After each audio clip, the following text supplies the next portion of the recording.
કચ્છ સંખેડા તાલુકા ખાતે ભવ્ય તિરંગા યાત્રા યોજાઈ। દેશભરમાં 2 ઓગસ્ટથી 15 ઓગસ્ટ સુધી ભારતીય જનતા પાર્ટી દ્વારા હર ઘર તિરંગા અભિયાન હેઠળ તિરંગા યાત્રાઓ યોજાઈ રહી છે। ત્યારે આજરોજ સંખેડા ખાતે મોટી સંખ્યામાં વિશાળ તિરંગા યાત્રા દેશભક્તિના માહોલમાં સંખેડા રંગાયું હતું। ભવ્ય રીતે તિરંગા યાત્રા નીકળી સમગ્ર માર્ગ વંદે માતરમ ભારત માતા કી જયના નાદ સાથે ગુંજી ઉઠ્યું। આ યાત્રા સંખેડા ડીબી પારેખ હાઈસ્કૂલથી નીકળી મેઇન બજાર રહી ઝંડા ચોક સુધી પહોંચી, ત્યારબાદ મહાત્મા ગાંધીજીની પ્રતિમાને ફૂલહાર પહેરાવવામાં આવ્યા। ભવ્ય શોભાયાત્રાએ નગરમાં આકર્ષણ જમાવ્યું।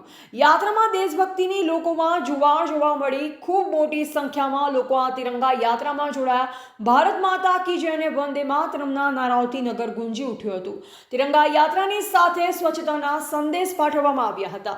આ કાર્યક્રમમાં રાજકીય ભારતીય જનતા પાર્ટીના નેતા, સરકારી અધિકારીઓ, પોલીસ સ્ટાફ, સંખેડાના ધારાસભ્ય વેસીભાઈ તડવી, જિલ્લા પંચાયત પ્રમુખ મલકાબેન પટેલ, સંખેડા સરપંચ નીતિનભાઈ શાહ, ડેપ્યુટી સરપંચ સુનિલ રાણા, સંખેડાના ટીડીઓ, મામલતદાર સંખેડા પીઆઈ રાજેશ વડેલી, ગોલા ગામડી સરપંચ નીરવ તડવી, બહાદુરપુર સરપંચ લાડુભાઈ, આખાખેડા સરપંચ દેવુસિંહ ભરવાડ, જીતુભાઈ માછી, દેવાંગ તડવી, સદામ મંસૂરી વગેરે લોકો આ તિરંગા યાત્રામાં મોટી સંખ્યામાં જોડાયા હતા।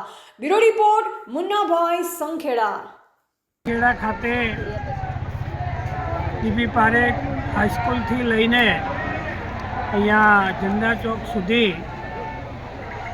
તિરંગા યાત્રામાં ભારતીય જનતા પાર્ટીના બધા જ આગેવાનો, અમારા પ્રમુખ સહિત, જિલ્લા પ્રમુખ સહિત, તાલુકા પંચાયતના પ્રમુખશ્રી, અમારા તાલુકા પાર્ટીના આગેવાનો, અમારા જયમીન પટેલ, દેવસિંહ ભરવાડ, શૈલેષ વસાવા અને કાર્યકર્તાઓ સાથે આજે મોટી સંખ્યામાં અહીંયા તિરંગા યાત્રામાં જોડાયા છે અને આજે સ્વચ્છતાનો પણ અભિયાન પણ શરૂ કર્યું છે।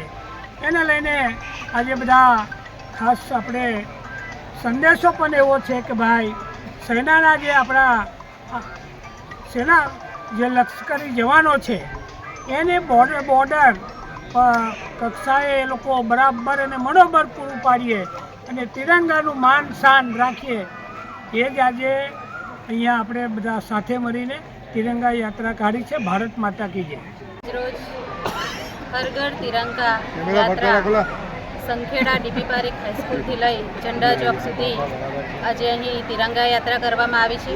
ખૂબ મોટી સંખ્યામાં ગામ લોકો અને તમામ આજુબાજુના લોકો આ જોડાયા છે યાત્રામાં।